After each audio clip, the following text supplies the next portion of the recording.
إلا يوم المعد فيا عباد الله أوصي ونفسي بتقوى الله فقد فاز الفوز المتقون. قال الله تعالى في كتابه الكريم يا أيها الذين آمنوا اتقوا الله حق تقاته ولا تموتن إلا وأنتم مسلمون. وقال في آية أخرى يا أيها الذين آمنوا اتقوا الله وقولوا قولا سديدا يصلح لكم أعمالكم ويغفر لكم ذنوبكم ومن يطع الله ورسوله فقد فاز فوزا عظيما. أما بعد. الله أكبر الله أكبر لا إله إلا الله والله أكبر الله أكبر walillahil hamd. Jamaah salat Id yang semoga dirahmati oleh Allah, teriring lantunan takbir, tahlil, tahmid bergumur sejak tadi malam. Setelah 1 bulan penuh kita melaksanakan ibadah puasa Ramadan, setelah 1 bulan penuh kita berbuka puasa, sebulan penuh kita sholat tarawih, sebulan penuh pula kita tadarus Al-Quran bersama. Semua itu dengan satu tujuan dan harapan agar kita mendapat kemenangan di hari raya Idul Fitri 1 Syawal 1441 Hijriah. Walaupun dalam suasana pandemi COVID-19 yang semakin mencekam di tengah-tengah kita. Semoga upaya maksimal beribadah di bulan Ramadan yang baru kita lalui ini dapat meningkatkan iman dan takwa kita kepada Allah. Karena sebaik-baik bekal untuk menghadap Allah adalah ketakwaan. Karena kita semua kelak akan mengalami yang namanya kematian. Allah berfirman, kullu nafsin dha'iqatul maut. Setiap yang berjiwa pasti akan mengalami kematian. Tapi apa bekal kita untuk menghadapi kematian itu? Apakah mobil mewah kita? Apakah harta melimpah yang kita miliki? Ataukah baju bagus kita? Ataukah keluarga kita, anak-anak kita, rumah kita, perabot rumah tangga kita? Tidak, itu semua hanya masalah dunia. Semua yang berkaitan dengan dunia tidak akan kita jadikan bekal untuk kita bawa mati kemudian. Karena sebaik-baik bekal untuk menghadap Allah adalah ketakwaan. Sebagaimana firman Allah dalam Quran surat Al-Baqarah ayat 197 yang berbunyi, "Wa tazawwadu fa inna khairaz zadit taqwa wattaquni ya ulil albab." Artinya, berberkalah dan sesungguhnya sebaik-baik bekal adalah takwa. Dan bertakwalah kepadaku wahai orang-orang yang berakal. Allahu akbar walillahil hamd. Jamaah salat Id yang semoga dirahmati Allah, maka hanya dengan takwa kita akan masuk surga bersama-sama. Hanya dengan takwa kita akan bahagia di dunia, dan hanya dengan takwa kita akan bahagia di akhirat. Dan bulan puasa telah melatih kita agar menjadi orang yang bertakwa. Sebagaimana firman Allah dalam Quran surat Al-Baqarah ayat 183 yang berbunyi, Ya ayyuhalladzina amanu kutiba alaikumusyamu kama kutiba alal ladzina min qablikum la'allakum tattaqun. Artinya, hai orang-orang yang beriman, hai orang-orang yang masih merasa iman, masih memiliki iman di hatinya, telah diwajibkan kepada kamu untuk berpuasa sebagaimana yang telah diwajibkan kepada umat-umat sebelum kamu, agar kamu bertakwa. Dan hanya dengan bertakwalah kita akan menjadi manusia yang mulia di hadapan Allah. Sebagaimana firman Allah dalam Quran surat Al-Hujurat ayat 13, Inna akramakum indallahi atqakum. Sesungguhnya orang yang paling mulia di antara kamu di sisi Allah ialah orang yang paling bertakwa di antara kamu. Jadi, orang mulia itu bukanlah orang yang kaya, bukan yang mewah, bukan yang tampan ataupun yang cantik, bukan yang memiliki harta yang melimpah, bukan yang memiliki anak yang banyak, bukan yang memiliki jabatan dan kekuasaan yang luas, yang tinggi, yang dihargai banyak orang. Tetapi orang yang mulia di sisi Allah ialah orang yang bertakwa kepada Allah. Allahu akbar walillahil hamd.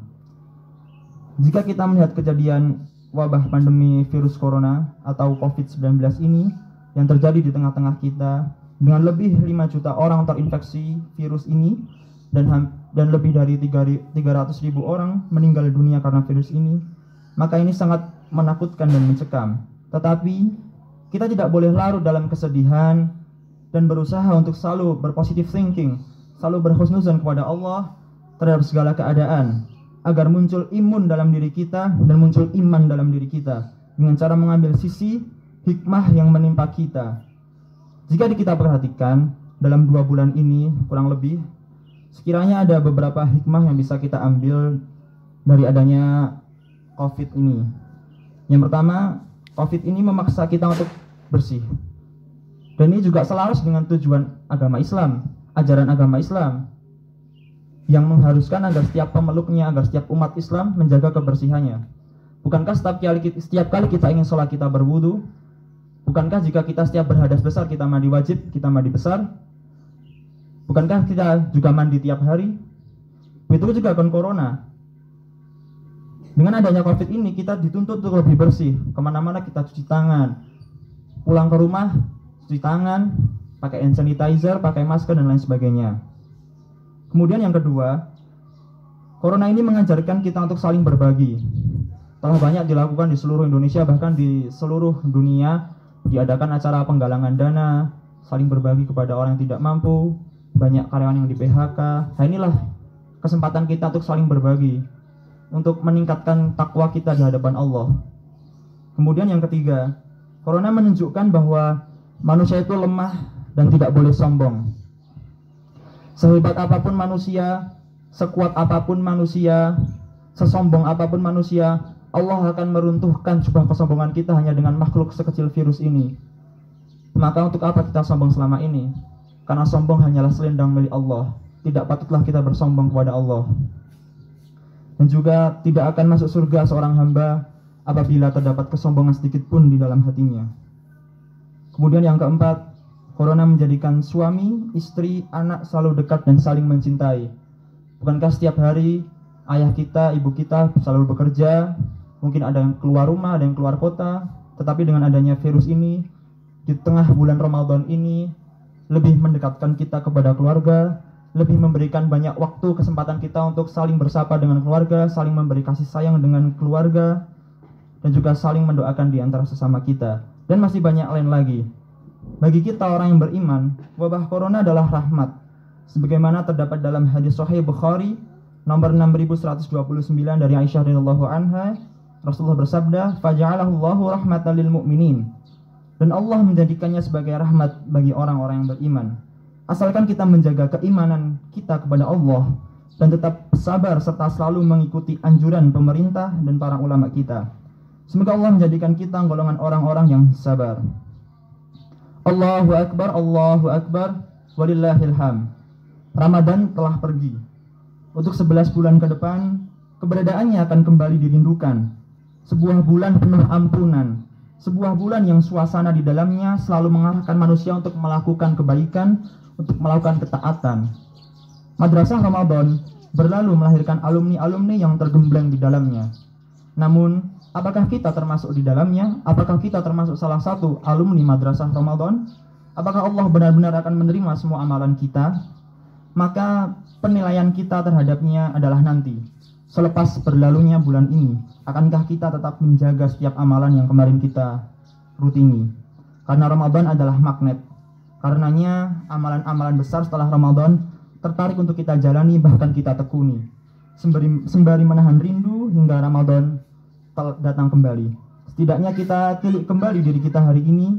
Ketika dulu para nabi, para sahabat menitikkan air mata karena kepergian Ramadan. Air mata karena tak ada jaminan amalannya akan diterima. Begitu pula air mata kekhawatiran bila dengan Ramadan tahun berikutnya tak akan kembali kita dipertemukan. Maka hakikat sebenarnya rindu Ramadan ialah melaksanakan rutinitas Ramadan walaupun tidak di bulan Ramadan. Itulah hakikat sebenarnya rindu kepada bulan Ramadan.